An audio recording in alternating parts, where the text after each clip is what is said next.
Hello, garden friends, and welcome back. Grab a cup of tea, or maybe your morning coffee, and come sit with me for a little while. The air out here is wonderfully crisp today. There is a deep, earthy scent of damp soil and lingering morning dew, and the sun is just starting to peek through the canopy, warming the potting shed. It's in these quiet, golden hours that I find the most peace, just feeling the dirt on my hands and listening to the soft hum of early bees. But gardening, as we all know, isn't always a perfect, tranquil picture. Sometimes it brings a little heartbreak. You step into the morning garden, eager to see your new blooms, only to be met by a silent massacre. The pristine, turgid foliage you admired just yesterday has been reduced to skeletal lace. Gaping, jagged holes destroy your prettiest plants overnight, leaving behind only iridescent, mocking slime trails glistening in the dew. It's the ultimate horticultural heartbreak. We pour so much love into our flower beds, and it can be devastating to lose that hard work to slugs. If you felt that frustration, please know you are not alone. Often, the immediate reaction is to reach for a reactive dusting of toxic pellets. It feels like the only way to fight back. But today, I want to share a gentler, far more effective approach. The solution isn't chemical, it's architectural.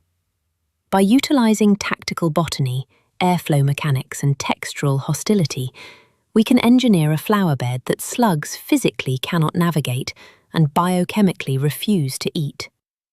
We are going to design a definitively slug-proof flower bed, step by step, using the true power of nature. To construct a truly slug-resistant bed, we have to think like a slug, and then make our garden as unappealing to them as possible. Slugs need moisture, shade, and soft, easily digestible plant tissue. So, our botanical blueprint relies on the complete opposite: structural defenses.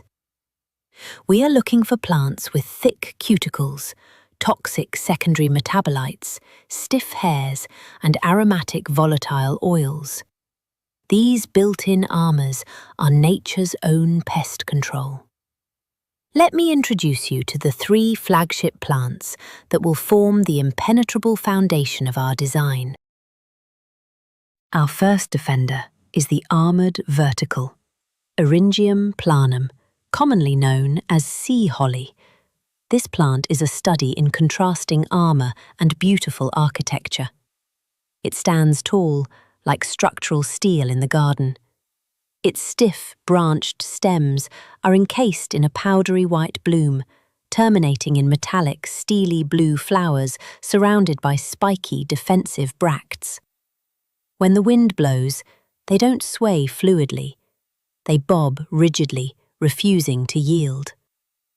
It is perfectly adapted to USDA zones 4 through 9, and it asks for very little from us. Sea holly thrives in full sun, soaking up at least 6 to 8 hours of direct light, and prefers slightly acidic to neutral soil. But its greatest strength against slugs is its deep, fleshy taproot. Because it accesses deep moisture, the surface soil around it can be kept bone dry. It also demands almost no fertilizer. In fact, giving it high nitrogen will cause the stems to flop and weaken its waxy cuticle, inviting pests in.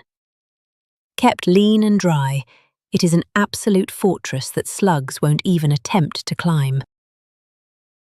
Next, we have our toxic ground cover, Geranium macrorhizum, or the Bigroot Geranium. Now, I use the word toxic lightly. It is completely safe for us and our pollinators, but to a slug, it is repulsive. This beautiful plant spreads via shallow, thick, fleshy rhizomes. Running your hand over the deeply lobed, matte green foliage is a highly tactile experience. The leaves are slightly sticky to the touch because they are covered in tiny, sticky hairs. Brushing against them releases a pungent, intoxicating cloud of warm, woody citrus and camphor. That scent profile is lovely to us, hanging heavy in the afternoon heat, but it is deeply offensive to slugs. They possess highly sensitive chemoreceptors, and the volatile oils in the geranium, geraniol and citronellol, effectively blind their senses, making them avoid the area entirely. This wonderful plant is highly adaptable, happy in zones 3 through 8, and tolerates everything from dappled shade to full sun. A simple, balanced feed in early spring is all it needs to form a dense, fragrant barrier around your flower bed. Our third champion is the hairy mid-layer, Alchemilla mollis, lovingly known as Lady's Mantle. Where the sea holly is rigid, Lady's Mantle offers a softer aesthetic. The leaves are circular, scalloped, and deeply pleated like a delicate Elizabethan ruff collar. But don't let the softness fool you. The matte surface is covered in microscopic velvety hairs. Slugs absolutely require a moist substrate to generate the pedal mucus they need for movement. The dry, fuzzy surface of Lady's Mantle rapidly desiccates their foot, making traversal nearly impossible. My favourite thing about Lady's Mantle is observing what we call the lotus effect. Because those tiny hairs are super hydrophobic, they completely repel water. When the morning dew falls, the moisture refuses to spread over the leaf. Instead, it beads up into perfect crystalline spheres that look like tiny drops of liquid mercury.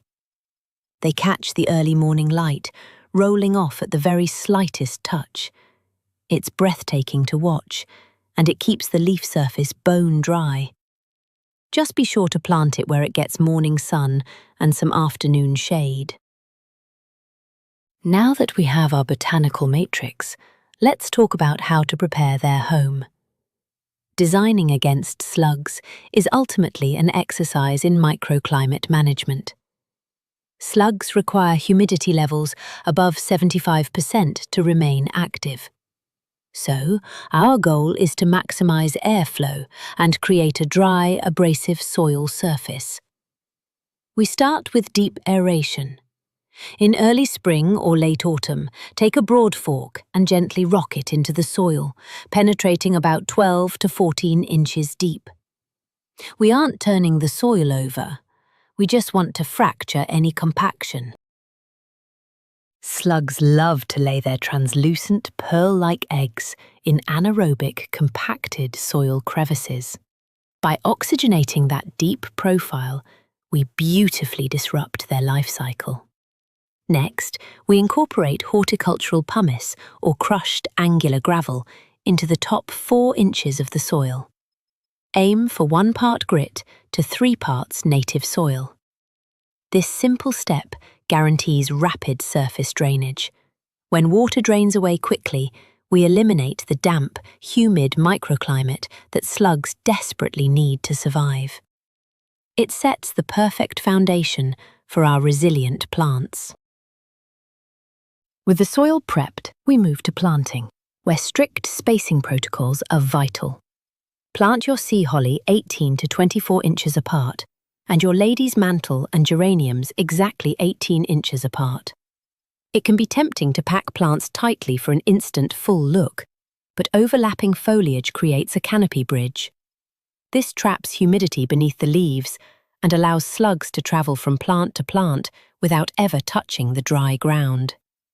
Good spacing creates little wind tunnels, accelerating the evaporation of morning dew. When placing your plants, depth tolerance is incredibly important. Ensure all your specimens are planted perfectly level with the soil grade. If you plant even 1 inch too deep, you invite crown rot. And here is a fascinating, if slightly grim, fact. Rotting crowns emit ethylene gas. This is a chemical signal of plant distress, and it acts like a beacon, actively attracting scavenging slugs from across the yard. Taking the time to plant at the proper depth is a quiet but powerful act of garden prevention. Now we must talk about mulching. If you struggle with slugs, it's time to abandon organic mulches like bark, compost or straw right around the crowns. Thick layers of shredded bark create a dark, damp, decomposing matrix, an absolute paradise for slugs to hide and lay eggs. Instead, we use abrasive mulching. Apply a 1-inch layer of crushed oyster shell, horticultural grit, or coarse sand top dressing around the bases of the plants.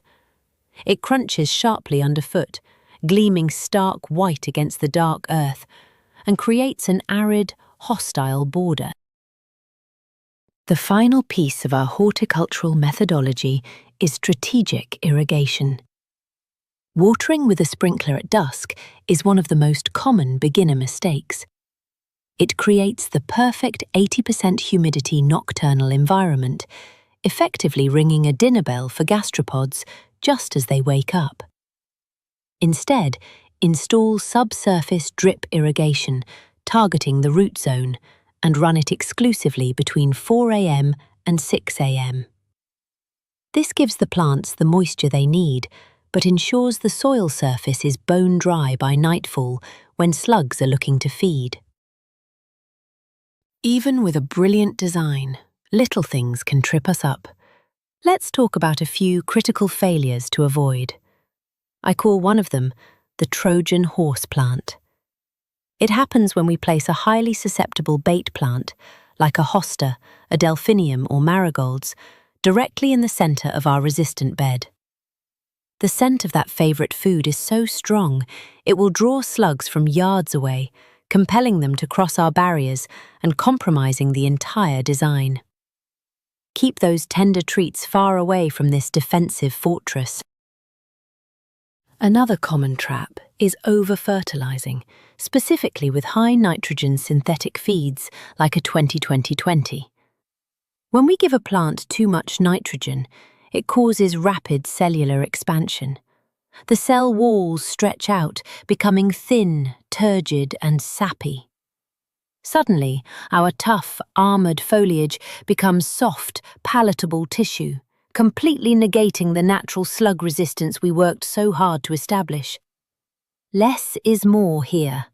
Let your plants grow at their natural pace, developing the thick, waxy cuticles they need to protect themselves. As we navigate garden advice, it's important to dispel a few pervasive myths. You've probably heard that crushed eggshells form an impenetrable barrier against slugs. Sadly, science tells a different story. Slugs secrete a highly advanced, non-Newtonian viscoelastic mucus. Under stress, or when they encounter sharp objects, this mucin actually thickens.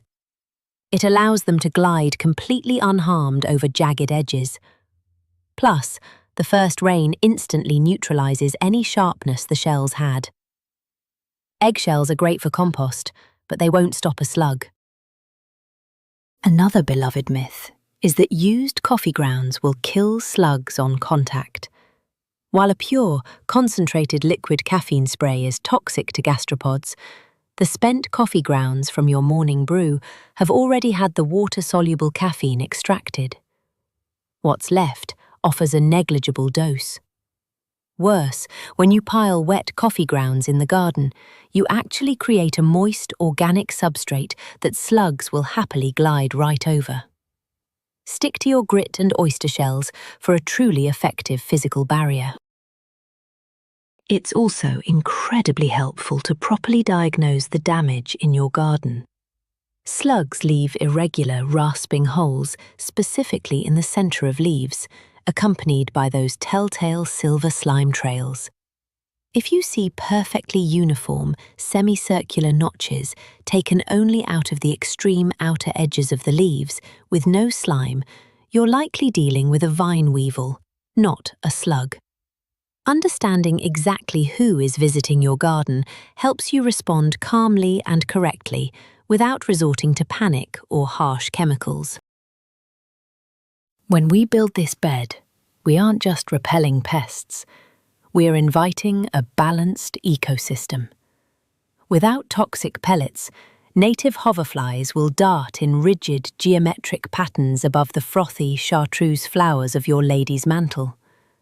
Ground beetles, the slug's greatest natural predator, will scuttle happily beneath the dry grit, patrolling the borders for you.